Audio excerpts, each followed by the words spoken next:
First lectures में basic fundamental के बारे में बताया था और आज आपका सेकंड लेक्चर्स होगा। और मैं कल बोला था ना कि प्रैक्टिस सीजन आपका शुरू हो गया है, वो टीजीटी का हो, पीजीटी का हो या किसी भी कंपटीशन एग्जाम का हो, बिल्कुल मेरे साथ पढ़िए और देखिए एक एक क्वेश्चन हम आपको टॉपिक वाइज कैसे करा रहे हैं प्रैक्टिस।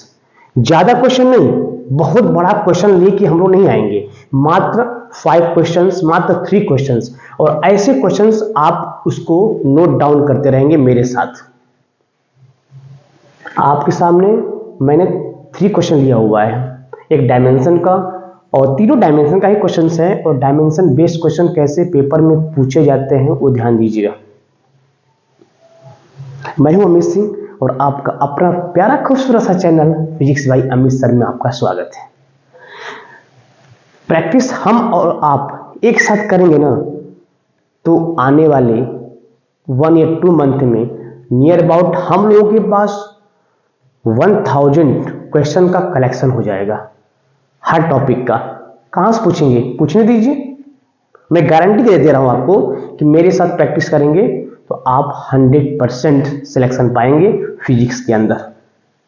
मैं वो क्वेश्चन लेके आऊंगा, बाकी क्वेश्चन का बकवास नहीं लाऊंगा, मैं फालतू क्वेश्चन नहीं लाऊंगा। फालतू क्वेश्चन तो आपका यूट्यूब पे पढ़ा हुआ ही है, मैं वही क्वेश्चन लाऊंगा जो मैं रीड करता हूं और आपको बताने आया हूं। ठीक है, तो टाइम लॉस ना किया जाए, देखा जाए क्वेश्चंस क्या दिया हुआ है और इस क्वेश्चंस का एक्सप्लेनेशन क्या होगा। अगर आपको आता होगा तो पहले आंसर दे दीजिएगा, आपको आता होगा तो पहले ऑप्शन कमेंट में जोड़ दीजिएगा। क्वेश्चन क्या पूछा गया है, देखिए ध्यान से देखिएगा। क्वेश्चन पूछा गया है डायमेंशन ऑफ 1/μ0 एप्सिलॉन नॉट। ठीक, 1/μ0 एप्सिलॉन नॉट का डायमेंशन पूछा गया है और आपके सामने ऑप्शन दिया हुआ है L t पर -1, L पर -1 t, L पर -2 t पर 2 और L स्क्वायर t पर -2। ये 4 ऑप्शन आपके सामने दिया हुआ है। आप बताओ कि इसमें से कौन सा ऑप्शन आपका करेक्ट होगा। आप भी तो प्रैक्टिस किए होंगे ना इसका क्वेश्चन का, कि अगर ये क्वेश्चन आपके पेपर में अगर मान लीजिए हूबहू पूछ लिया जाए। देखिए 2 तरह से पूछा जाता है, दोनों का मैं एक्सप्लेन कर रहा हूं, ध्यान दीजिएगा। दोनों का एक्सप्लेन करने के लिए हम लोग क्या करेंगे, पहले एक बात बताओ, आपको ये पता रहना चाहिए कि μ0 क्या है और एप्सिलॉन नॉट क्या है। आपने कूलम्ब्स का नियम पढ़ा है ना, कूलम्ब्स का नियम आपने जरूर पढ़ा होगा, तो उसमें एप्सिलॉन नॉट आया होगा। इसे कहते हैं परमिटिविटी कांस्टेंट, निर्वात की विद्युतशीलता बोलते हैं, निर्वात की वैद्युतशीलता। और μ0 क्या है, ये निर्वात की चुंबकशीलता है, ये परमिबिलिटी कांस्टेंट है, ये परमिटिविटी कांस्टेंट है, दोनों अलग अलग है। अब कहेंगे सर कैसे इसको सॉल्व किया जाए, देखिए हम बता रहे हैं सॉल्व कैसे करना है। अब एक बात बताओ, आपको पता होगा कि 1/4 पाई एप्सिलॉन नॉट की वैल्यू कितनी होती है। आप कहेंगे सर 9 × 10⁹ बहुत बढ़िया होती है, एकदम सर होती है, वेरी गुड।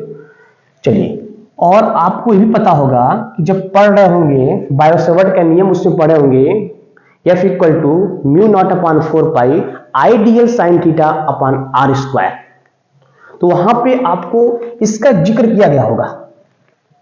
इसके लिए μ0/4 पाई की वैल्यू होती है, ध्यान दीजिएगा, इसकी वैल्यू होती है 10⁻⁷। हाँ, होती है कि नहीं होती है बताइए, इसकी वैल्यू μ0/4 पाई की वैल्यू होती है कि नहीं, 10⁻⁷। बिल्कुल कंसंट्रेट हो, समझिएगा। अब एक बात बताओ, दोनों का आपस में, हाँ लेकिन ये μ0/4 पाई है, इसको हम थोड़ा सा चेंज कर दें। चेंज ये करने जा रहे हैं ना, 4 पाई को ऊपर μ0 को नीचे, इससे क्या फायदा होगा अब बताएंगे। 4 पाई अपॉन μ0 को आप लिख सकते हैं 10⁻⁷। जब इसको आप इंटरचेंज करेंगे ना, नेगेटिव साइन अपने आप प्लस बन जाएगा। अब दोनों का आपस में मल्टीप्लाई कर दीजिए। देखिए 1/4 पाई एप्सिलॉन नॉट मल्टीप्लाई हो जाएगा आपका 4 पाई अपॉन μ0। इसकी वैल्यू 9 × 10⁹ और इंटू इसकी वैल्यू 10⁷, 10⁷। कन्फर्म है ना? अब बताओ दोनों को ऐसे लिख दो, 4 से 4 क्या हुआ? कैंसिल, 1/μ0 इक्वल टू क्या हो जाएगा? ये जगह 9 इंटू पावर ऐड कर दीजिए दोनों का, हो जाएगा 10⁻16। कन्फर्म है यहाँ तक? कोई डाउट तो नहीं है? अब एक बात बताओ, अब आपके दिमाग में आ रहा होगा कि सर हमको डायमेंशन निकालना है, ये क्या आ गया, ये कैसी वैल्यू आ गई? हाँ, दिमाग में आ रहा है आपके दिमाग में आ रहा होगा कि क्या है ये। मुझे एक बात बताओ, इसको आप चाहेंगे तो ऐसे लिख सकते हैं 3 इंटू 10⁸ का स्क्वायर। दिमाग लगा कि नहीं लगा? आई बात समझ में? और ये क्या है? ये स्पीड ऑफ लाइट है, स्पीड ऑफ लाइट का वैल्यू है। इसकी जगह पे स्पीड ऑफ लाइट, और स्पीड ऑफ लाइट का मतलब कि स्पीड, और स्पीड का डायमेंशन क्या होता है? अब बताओ, ये स्पीड ऑफ लाइट है c, तो c, अब स्पीड का डायमेंशन क्या होगा? LT/-1, तो LT/-1 और इसका स्क्वायर कर दीजिए, ये बन जाएगा क्या? L² T/-2। दिखाई दे रहा है कि नहीं दे रहा है? दिखाई दे रहा है कि नहीं दे रहा है? दे रहा है, वेरी गुड। अब बताओ, अब देखो L² T/-2, देखिए कौन सा ऑप्शन सही है इसमें? ऑप्शन नंबर देख लीजिए, option number D is the correct. ठीक है, option number D is the correct, तो डी को आप करेक्ट कर सकते हैं, option number D is the correct. मुझे एक बात बताओ, मान लीजिए कभी कभी क्या पूछाता है ना कि अगर यहां से देखिए क्वेश्चन ये दिया, क्वेश्चन ये भी बन सकता है 1 ऐसे रूट में μ0 की वैल्यू पूछ लिया जाएगा, ये भी क्वेश्चन। तो जब रूट में लगाएगा, यहां से स्क्वायर को हटाएंगे, स्क्वायर हटाएंगे, ये रूट में हो जाएगा, इसकी वैल्यू अगर पूछा जाएगा आप कहेंगे, सीधे बोलेंगे LT/-1। ठीक है, तो LT/-1 तो दिया ही है, ठीक है, LT/-1 तो दिया है, लेकिन वैल्यू देखिए पूछा किसका जा रहा है? μ0 की। अगर ये पूछ लिया जाएगा तब ऑप्शन नंबर ए करेक्ट होगा, अदरवाइज जानते ही हैं ये पूछा गया है, तो option number D is the correct, L² T/-2। ये क्वेश्चन इंपॉर्टेंट है, इसको आप मार्क कर लीजिएगा, ध्यान दीजिएगा। ये क्वेश्चन सीधे सीधे आपके पेपर में पूछेंगे, बहुत ही फेवरेट क्वेश्चन है, बहुत ही इंपॉर्टेंट क्वेश्चन है, सीधे सीधे आपके पेपर में पूछा गया है, प्रीवियस ईयर में भी, और पूछे जाने की प्रबल संभावना है। अब आइए देखा जाए सेकेंड क्वेश्चन। सेकेंड क्वेश्चन क्या दिया हुआ है? What is the dimension of the coefficient of viscosity एटा? ये एटा है, ध्यान दीजिएगा, ये क्या है? एटा। ये कोफिशिएंट विस्कोसिटी का फॉर्मूला पहले आपको याद रहना चाहिए। होता क्या?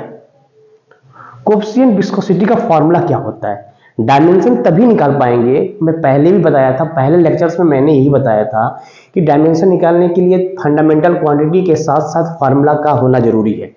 फंडामेंटल क्वांटिटी मैंने बताया कल कि 7 होते हैं, MLT, ठीक है, आपका मास, लेंथ, और आपका टाइम, टेम्परेचर, ठीक है, luminous intensity, amount of substance, और करंट इलेक्ट्रिसिटी। ये 7 फंडामेंटल क्वांटिटी होती हैं, लेकिन मात्र 3 की आवश्यकता पड़ती है। आप देख लेंगे सब में LT, MLT ही आ रहा है, ठीक है।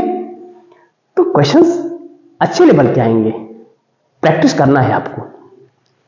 अब ये नहीं कि प्रैक्टिस करते करते, अब प्रैक्टिस ऐसा करो ना स्मार्ट तरीके से। कौन सा क्वेश्चन तो बहुत पड़ा हुआ है आपका यूट्यूब पे, बुक्स में, लेकिन उसमें से हमको वो क्वेश्चन छांटना है तो सीधे सीधे आपके पेपर में पूछने जाने की संभावना हो।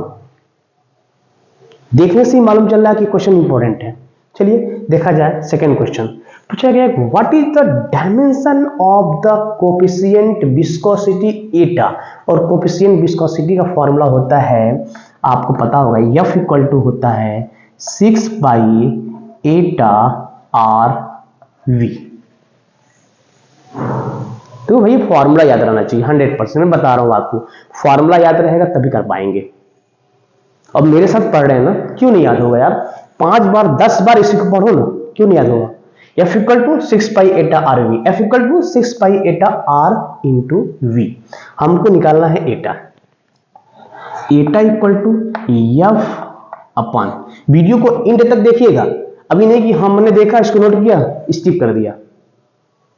क्वेश्चंस को आप देखेंगे, प्रैक्टिस करेंगे, इसका एक्सप्लेनेशन कैसे हुआ है, तब आपका क्वेश्चंस लगेगा। मैं ज्यादा क्वेश्चंस नहीं लाऊंगा, जितना लाऊंगा वो क्वेश्चन आपके लिए बहुत ही इंपॉर्टेंट हो। ये हो जाएगा आपका 6 पाई आर इंटू वी। एक बात बताओ, ये तो फोर्स है ना, तो फोर्स का डायमेंशन क्या होता है, एम एल टी पर माइनस 2। सर आपको डायमेंशन कैसे याद हो गया, अरे डायमेंशन आपको भी याद है, आप केयर नहीं करते हैं, प्रैक्टिस नहीं करते हैं, क्यों नहीं याद रहेगा। ये 6 पाई ये तो कांस्टेंट है, और कांस्टेंट का डायमेंशन तो होता नहीं है। ये आर है, आर मतलब डिस्टेंस, डिस्टेंस का डायमेंशन एल, और ये आपका वेलोसिटी है, वेलोसिटी हो जाएगा एल टी पर माइनस 1। ठीक है, अब मुझे बताओ एल से एल क्या हुआ, कट गया, ये एल ऊपर जाएगा, इसको ऐसे लिख सकते हो ना, एम जो ऊपर जाएगा एम एल पर माइनस वन बचेगा क्या, टी पर माइनस 2, ये टी ऊपर जाएगा तो हो जाएगा टी पर माइनस 1। अब देख लीजिए कौन सा ऑप्शन आपका सही है, देख लीजिए कौन सा ऑप्शन सही दिखाई दे रहा है, एम एल पर माइनस 1 टी पर माइनस 1, एम एल पर माइनस 1 टी पर माइनस 1, इसका मतलब कि option number A is the correct. ठीक है ना, ऑप्शन नंबर एम एल पर माइनस 1 टी पर minus 1, option number A is the correct. दो क्वेश्चन क्लियर हुआ, दो क्वेश्चन क्लियर हुआ कि नहीं हुआ। अब कभी भी इसकी डायमेंशन और इसका डायमेंशन कभी भी अगर आपसे पूछेगा तो 100% डन है कि आप कर लोगे। देखिए बस पढ़ाने का, तैयारी करने का एक ही मकसद है, हम और आप दोनों मिलके अच्छी तरह से क्वेश्चन पर पकड़ बनाएंगे। कौन सा क्वेश्चन, किस तरह क्वेश्चन, आप कमेंट करिएगा सर ऐसे क्वेश्चन भी आपके पेपर में पूछे जाएंगे, तो उसको हम लोग एक बार देखेंगे और देख के फिर हम लोग सॉल्व करेंगे। ठीक है, आइए थर्ड क्वेश्चन का बचा गया है, देखा जाए। Third question, the dimensions formula of Planck constant, ध्यान दीजिएगा आपसे प्लैंक कांस्टेंट का डायमेंशन पूछा है, प्लैंक कांस्टेंट का डायमेंशन। तो प्लैंक कांस्टेंट का डायमेंशन निकालने के लिए पहले आपको प्लैंक कांस्टेंट का फार्मूला पता रहना चाहिए, मैं पहले भी कहा हूं ना। तो प्लैंक कांस्टेंट का फार्मूला क्या होता है, E इक्वल टू होता है एच न्यू, एच ई क्या है, एनर्जी है, एच क्या है, प्लैंक कांस्टेंट है, और न्यू क्या है, फ्रीक्वेंसी है। एक बात बताओ, मुझे एच निकालना है ना, तो एच इक्वल टू हो जाएगा E अपॉन न्यू, और ई क्या है, आप कहेंगे सर ई क्या है, ई आपका एनर्जी है, और एनर्जी का फॉर्मूला वही होता है जो हीट का होता है। एनर्जी में कोई एनर्जी हो, चाहे वो काइनेटिक एनर्जी हो, चाहे पोटेंशियल एनर्जी हो, चाहे हीट। ध्यान दीजिएगा कभी कभी एग्जाम में ये भी पूछा जाता है आपसे कि किसका डायमेंशन सेम होता है, आपको 4 ऑप्शन दे देंगे, ठीक है, तो ये भी पता रहना चाहिए। तो हीट का डायमेंशन और एनर्जी का डायमेंशन सेम होता है, और एनर्जी का डायमेंशन होता है ml² टी पर माइनस 2, ml² टी पर माइनस 2। फ्रीक्वेंसी का डायमेंशन टी पर माइनस 1, टी पर माइनस 1, दोनों को सॉल्व कर लीजिए, देखिए कितना आ रहा है, m ये l² ऊपर जाएगा t पर माइनस का 1। अब देखिए कौन सा ऑप्शन सही है, क्लियर हो रहा है ना। ऑप्शन देख लीजिए, ml² t पर माइनस 1 किस ऑप्शन में है, ml² t पर माइनस 1, ml² t पर minus 1, option number A is the correct, A option आपका करेक्ट है। मजा आया कि नहीं।